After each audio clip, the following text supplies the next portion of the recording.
Në një kohë kur kultivimi i kanabisit rekreativ është konsoliduar në Shqipëri, ndërsa vendi vijon luftën për të dalë nga harta e prodhuesve apo dhe trafikut, Qeveria shpalli nismën për legalizimin e kanabisit mjekësor.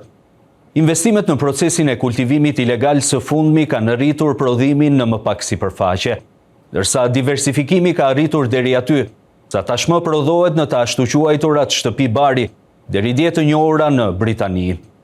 Grupet kriminale kanë quar më tej zinxhirin e përpunimit, duke rritur investimet në laborator që prodhojnë vaj dhe çokoladë.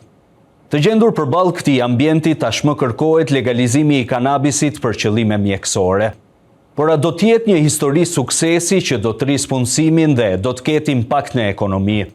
Dhe çfarë është më serioze? A ekziston mundësia që bizneset ligjore të kanabisit mjekësor të konkurrohen nga tregu i zi? Në vitin e 7 të legalizimit për çështje mjekësore, Maqedonia e Veriut duket se nuk po e ndjen impaktin e pritur në ekonomi. Tregu vendas farmaceutik po has në vështirësi, ndërsa vakumet ligjore apo dhe arritja e standardeve ka bllokuar eksportet. Bashkë me operatorin e Ugert Hoxha ishim në Shkup, ku pam nga afër se si funksionon biznesi i legalizuar i kanabisit.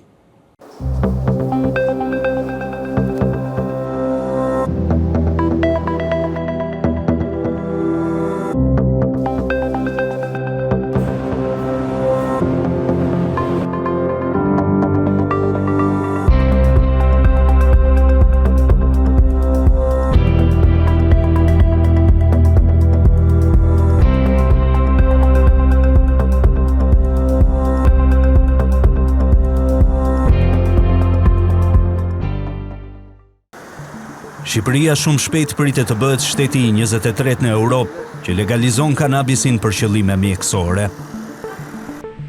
Qeveria ka nisur punën për hartimin e kuadrit ligjor se si do të funksionojë kjo industri, edhe pse në të shkuarën vendi është konsideruar shumë shpesh si origjin dhe trafik ndërkombëtar i hashashit.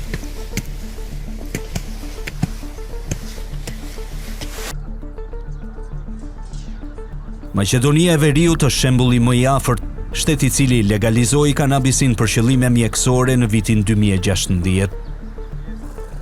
Anketa e Këshillimit Kombëtar vendosi në Shqipëri, ndërsa për fqinjit tanë ndodhi ndryshe, edhe pse motivet për vendimin ishin thuajse të njëjta.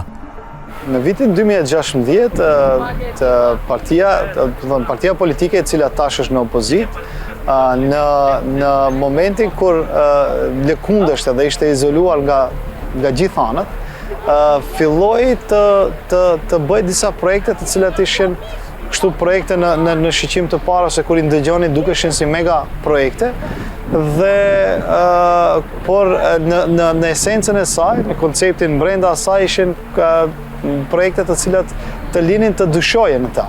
Një ndër këto projekte ishte në 2016 kur në mënyrë pompoze si shteti 14 i Evropës e legalizuam përdorimin e vajit të kanabisit. Momenti kur thueshte me pompozitet se në Republikën e Maqedonisë së Veriut në fakt do të kemi një biznes, një diamant biznesi, një diamant të ri të biznesit dhe se do të kemi punësime të mëdha dhe kjo do të rrijek shumë investime të huaja, kështu që do të ketë një farë rentabiliteti në biznes. Edhe pse fillimisht u lëshuan 67 licenca për të bërë të mundur prodhimin dhe përpunimin e vajit të kanabisit, vetëm njëra prej tyre eksporton në Bashkimin Evropian. Falimenti i shumë prej kompanive të tjera bëri që grupet kriminale të ndërhyjnë në emër të legalizimit. Që nga legalizimi i kanabisit për nevoja mjekësore jashtë quajtur në Maqedoninë e Veriut, në buletinin e Ministrisë së Punëve të Brendshme janë rrit rastet e tregtimit në të zezë të këtij lloji të produktit. Pra kemi keqpërdorime të mëdha. Gati se çdo javë ose shumë shpesh jemi dëshmitar përmes mjeteve të informimit se u vodh kaq kanabis aty, u vodh kaq kanabis këtu, do të thotë ky lloj i biznesit rrit faktikisht të tregun e zi e bën më të vëllimshëm, qasjen e individëve, qytetarëve të rinjve fatkeqësisht të ky lloj produkti, të ky lloj bime e bën më të afërt, keqpërdorimet janë më të mëdha dhe mendoj që ne si shtet dhe ne si rajon nuk do duhet ta orientojmë një përfitim të mundshëm eventual ekonomik ose financiar me këtë lloj biznesi. Peshkësaj ajo që mbetet akoma më e rëndë për Maqedoninë e Veriut është impakti i dobët në ekonomi. Macedonia's cannabis legalization, unfortunately, is a very sad story. We are now in the 6th or in the 7th year as cannabis was legalized in medical purposes, but we are instead of being in a win-win situation, we're in a lose-lose situation because of the bad legal framework that was introduced back in 2016. Sipas legjislacionit të Maqedonisë së Veriut, të gjitha kompanitë që morën licencë duhej vetëm të eksportonin vaj kanabisi. From 2016 till now, the law doesn't change at all. The industry growing up, of course, the standards growing up, and of course you must follow the industry. The issue is that the government allowed a lot of licenses without growing with the regulations. 2016 you have the law where we are only one country in the world where we have the list of the sicknesses on 4, and only one country in the world where it's the double prescription even for 4 with the formulations of products. But the legal framework was bad, and it was very easy to notice that the amendments were made for a certain company, which I will not name out of courtesy, for a certain pharmacy in Macedonia to obtain the market. And that is very easy to notice out of the very high standards that were introduced. They are still in force today. U tentuan dhe rregullimet të ligjit ekzistues, por edhe ato dështuan. Në momentin kur kemi zgjedhje të parakokshme parlamentare, Partia në pushtet LSDM-ja bëri në 2019 çoi një draft version të ri të këtij ligjit për përdorimin e vajit të kanabisit. Ishte i modifikuar, i kishin të hekur disa pengesa të mëdha nga ajo ligji. Mendohesh se do të hapet një agencion për agencioni i cili do të menaxhon punën e licencave e vajit të kanabisit, do ta monitoron sepse duhet një siguri të madhe, por kjo në momentin që hyri në procedurë parlamentare, ju tregova, filluan u erdhën zgjedhjet e përkohshme parlamentare dhe u harua dhe kjo pjesë. Prandaj kapi pandemia me Covid e tjerë, kjo një histori tjetër, por që ishte edhe kjo ligji aktual, edhe ky ligji, do të thënë në fakt të hapin licenca, ti mund të kultivosh vajin e kanabisit, por ama ke shumë pengesa të tjera administrative, të cilët të bëjnë që të mos mundesh edhe ta eksportosh këtë vajin e kanabisit. So in our case, the doctors it's not full free to prescribe cannabis for sicknesses or for some problems what the people have, even it's held them. For example, in Macedonia it's prohibited to prescribe for Parkinson's, it's prohibited for Alzheimer, prohibited for asthma. Even the first sicknesses, what was used, cannabis for medical purposes, was asthma. So in Macedonia, you haven't any chance to use cannabis for asthma. Understand? So nothing developed on the law, of the rule books, of the regulations, even small regulations. The result of these bad laws is lose-lose-lose situation because instead of killing the black market, it expanded it. You can make a tour if you have time in Macedonian pharmacies, and you will see that there are like 1 or 2 out of 60 firms, only 2 have products on the market. That is because they're all export-oriented, which is understandable. Macedonia is a small country; it's a 2 million people country, and even less now. But the problem is that if they are all export oriented, the question is then, and we have no products on the market, the question is, well, what is my benefit as a citizen from the cannabis legalization? The politicians will always say that the economic benefit, which we don't see now. Të gjendur përballë një situate të tillë ku rregullat e brendshme lejojnë vetëm medikamente për 4 sëmundje dhe jo për të gjithë listën e miratuar, tregu u orientua drejt eksportit, aty ku ishte edhe qëllimi kryesor.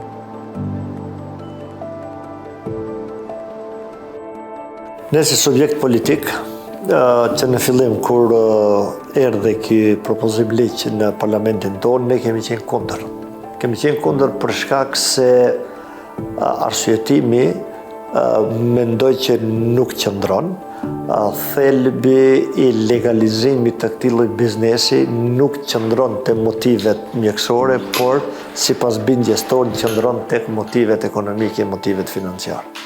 Për shkak se sasia e prodhimit, për shembull, që është legalizuar në vendin tonë, nuk mund të përdoret tërë ajo sasi nga nevojat e mjekësisë vendore, pra shumica e atij prodhimi është destinuar për eksport të vend, që nënkupton që më tepër ka të bëjë me dimensionin ekonomik dhe financiar sesa me dimensionin shëndetësor.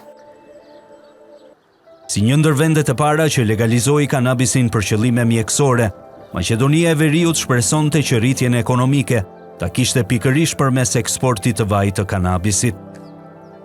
Për të eksportuar një litër vaj kanabis, kompania do duhet njerë të licencohet. Mandej do duhet kërkoje mendim nga agencioni i barnave, në këtë rast Mallmedi.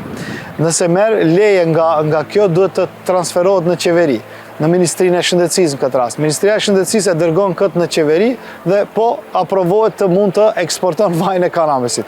Në momentin që ti ke të drejta ta eksportosh vajin e kanabisit, paraqitet edhe një pengesë që nuk kalohet dhe kjo quhet doganat e Republikës së Maqedonisë së Veriut. Tash do duhet ligji nuk të ndrohet jo vetëm për kultivimin dhe shitjen e vajit të kanabisit, po duhet edhe në disa mënyra, në disa vende tjera të mund të ndryshohet ligji që të adaptohet për të kenë këto kompani më lehtë që ta bëjnë shitjen e vajit të kanabisit.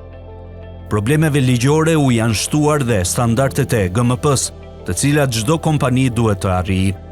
Sipas të dhënave zyrtare, praktika e mirë e prodhimit ose GMP përshkruan standardin minimal që një prodhues i barnave duhet të përmbush në proceset e tij të prodhimit.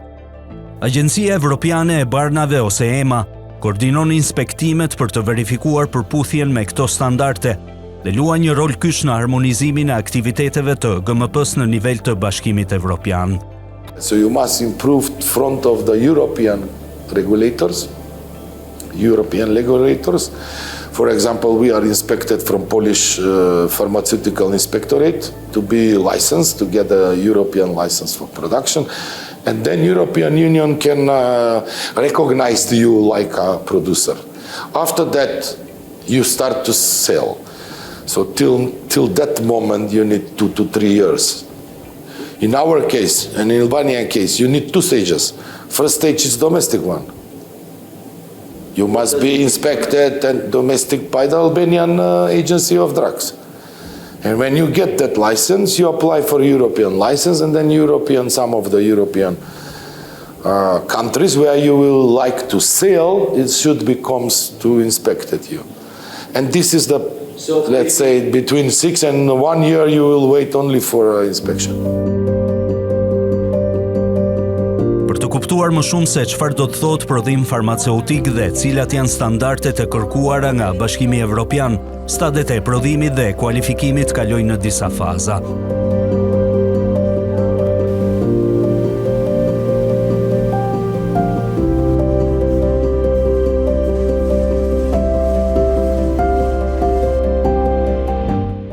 In this area we have our mothers, clones and vegetative state.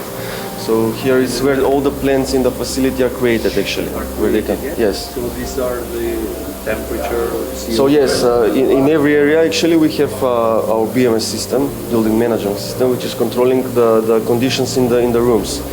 by conditions means the temperatures, humidity, CO2, light levels, the irrigation also. So everything is controlled by computer here, and we just follow it, and it gives us alarms 24/7, so we can react right away if there is some problem.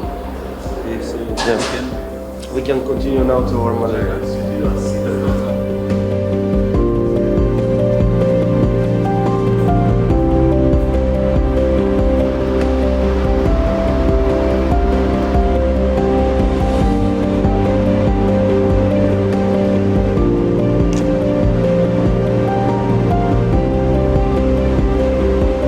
These are our mother plants. From this we take all the plant are created, all the plants in the facility.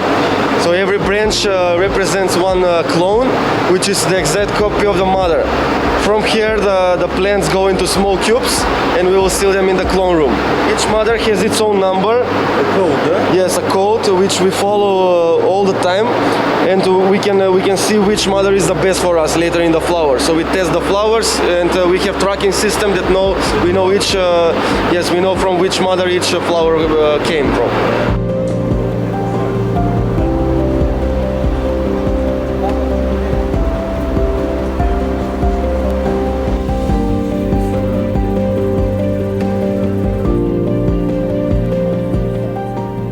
So this is one of our clone rooms. We have two like this, and here the plants or the clones stay until they are rooted. So this they take about 2 to 3 weeks, depends on the strains, and they go into little rockfall cubes. And after this, when they have roots, they go into bigger cubes, which we will see in the next step. So what's the light? Here we have LED lights, and it's the best spectrum for actually cloning stage. So we work directly with our US partners. Right now here we have around 7,000 clones, but in total we can go to up to 40,000 maybe in one time. So our schedule is busy. We have every week cloning, but also we can make even more if we need for some time. And when the whole process finishes, how much tons of... I mean, this is indoor facility, and that's the point of indoor. It's that you have all the time harvest. It's not like one harvest per year. So we have every week we do harvests, and so we can go up to 200 kilos maybe per week, even to 400, depends on the needs, and the facility will provide. Okay. Yeah.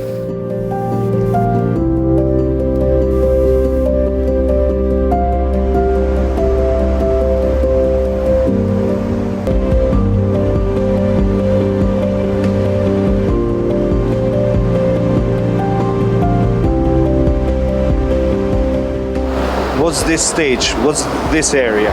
So after the clones are rooted, as we saw before, they go in these bigger cubes, and this stage is called vegetative state. This is where the plants grow bigger roots into bigger pot actually, and they grow their vegetative their vegetation actually, so they grow more branches, leaves, and they are getting ready to be flowered. So what are these? Here we use a drop-by-drop irrigation system. So this is automated system, and this is giving drops to the plants. So we don't just yes drop by drop. It gives yes.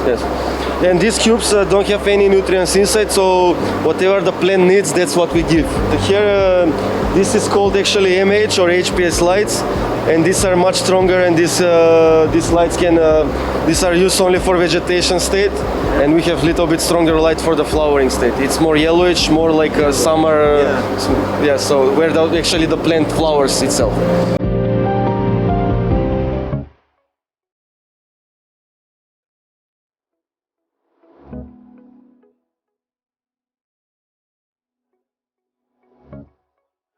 This is one of our flowering rooms. Here the plants are moved and from vegetative state, and they stay here until they are finished and ready to be harvested. Depends on the strain. They need from 8 to 12 weeks to flower. They're independent. Yeah? Yes. This is the final process, yeah? This is the final process where the plants are alive, actually. Right? Alive, yeah? Yes. So after this, the plants are harvested. They are put into big boxes, and they are transferred in our drying rooms.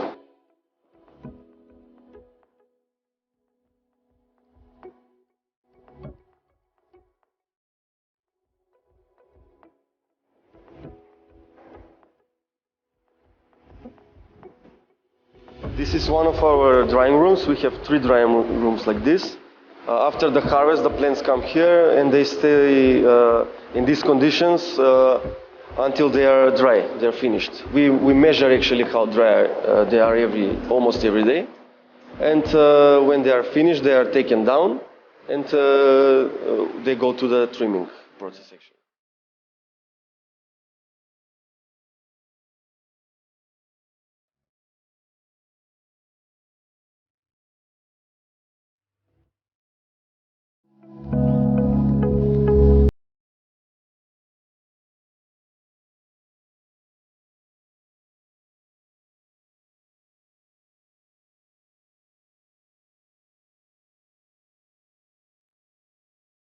This is the cold ethanol extraction.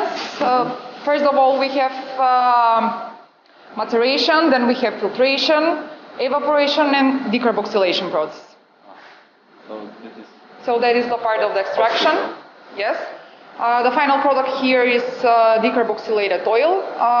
The next stage is distillation process.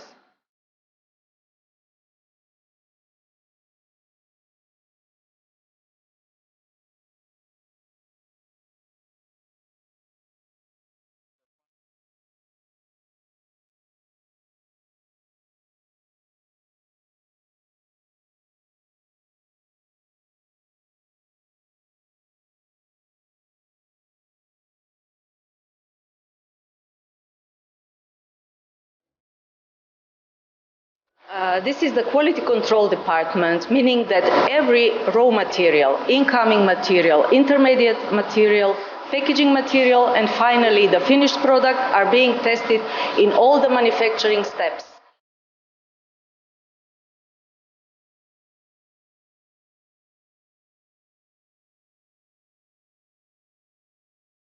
It is a flour that is grinded, homogenized, so then the parameters can be tested. Our flour must comply to the prescribed standards of the German pharmacopoeia. Our manufacture of the flours and all products is organic, pesticide-free, but nevertheless we test the absence of pesticides. We must prove that. Vështirësia e prodhimit të kanabisit mjekësor nënkupton dhe investime të mëdha, ndërsa për këtë kompani, fatura financiare e krijimit ka nisur të sjellë përfitimet e para pas 6 vitesh.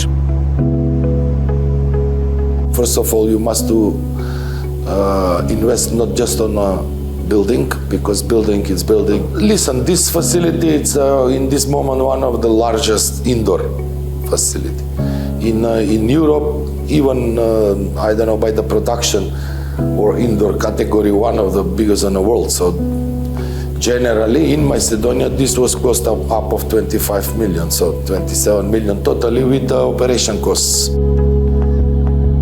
Pas gati 7 viteve eksperiencë në fushën e legalizimit të kanabisit mjekësor, Maqedonia e Veriut është ende në pritje të rritjes ekonomike, e cila deri më sot nuk ndihet mes qytetarëve.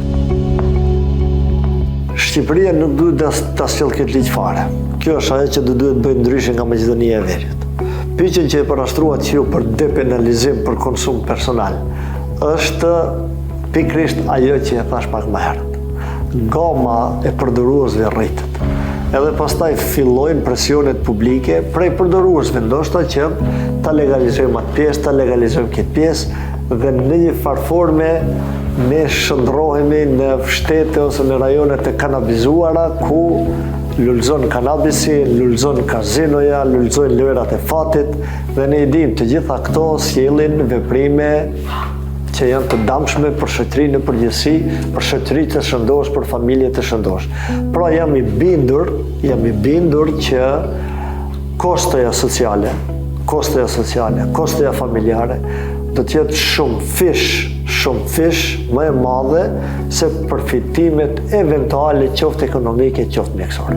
Republika e Maqedonisë dhe Republika e Shqipërisë kanë prioritete tjera, mendoj, nuk them se duhet të mos bie ligji për përdorimin dhe konsumin e kanabisit rekreative tjera ose medicinale tjera, por nuk mund të jetë si produkt strategjik për rritje dhe zhvillim ekonomik. Këtë duhet ta them. thonë, ne kemi prioritete tjera, edhe si fqinj, edhe si shtete tjera, të cilat duhet të bëjmë. Hajde të thuhem kështu, hajde të lidhemi në mënyrë infrastrukturore, si dy shtete. Hajde të mundemi produktet tona të lëvizim edhe njerëzit të lëvizim më shpejt. Hajde të arrisim prodhimin ose hajde të arrisim kapacitetin e resurseve humane në të dy shtetet, që të mundemi të krijojmë edhe vende të reja pune dhe të jemi atraktiv për investimet të tjera të huaja që mund të na vinë prej tutje. What you have to be very, very, very aware of as citizens, I'm not talking about the political elites. As citizens, you have to be very aware of the political elites' greed. That's what killed I'm very open about this. That's what killed the cannabis industry in Macedonia. The people's greed, because out of the 60 who are licensed, some of them don't even meet the terms. What you have to be very aware is the model that is being introduced, because what the political elites are trying to do is, to literally kidnap the market. And then to dictate the term. Kjo është eksperjenca e Maqedonisë së Veriut me legalizimin e kanabisit, modeli më i afërt për Shqipërinë. Për cilat janë pritshmëritë e qeverisë që synon ta miratojë ligjin deri në korrik sipas ministres së financave, edhe pse homologu i saj maqedonas porositi gjatë vizitës në Tiranë, që Shkupi kishte dështuar me këtë nismë. Nuk ka dhënë rezultatet e dura për shkak të legjislacionit të cilën e kemi për momentin, ku lejohet vetëm prodhimi dhe eksporti i vajit të kanabisit, dhe marr parasysh që nuk e kemi teknologjinë e duhur, por edhe tregun e duhur për momentin si Maqedoni e Veriut nga ana e investitorëve të cilët janë duke i bërë investimet e tilla, pothuajse nuk ekziston eksporti i të njëjtit produkt, me siguri që duhet të ndërhyet në regulativën dhe ligjet momentale të cilat ekzistojnë në Maqedoninë e Veriut. Qeveria shqiptare ka filluar të punojë për legjislacionin që do të shoqërojë legalizimin e kanabisit, nuk ka akoma një draft të përfunduar, megjithatë ne presim ta përfundojmë në brenda këtij seksioni parlamentar. Pse e kundërshton opozita? Çfarë ndryshimesh ligjore duhen bërë për të miratuar këtë nismë që ka ngjallur jo pak debate? Si e pret biznesi dhe çfarë efektesh do të ketë për ekonominë shqiptare sipas ekspertëve? A i ka Shqipëria kapacitetet e duhura për të zhvilluar këtë biznes? Çfarë mendojnë mjekët për kanabisin për qëllime mjekësore dhe histori të përdorimit në Shqipëri për kurime dhe pse kjo ka qenë e palishme? Përgjigjet e të gjitha këtyre pyetjeve do t'i merrni në pjesën e dytë të programit 31 minuta.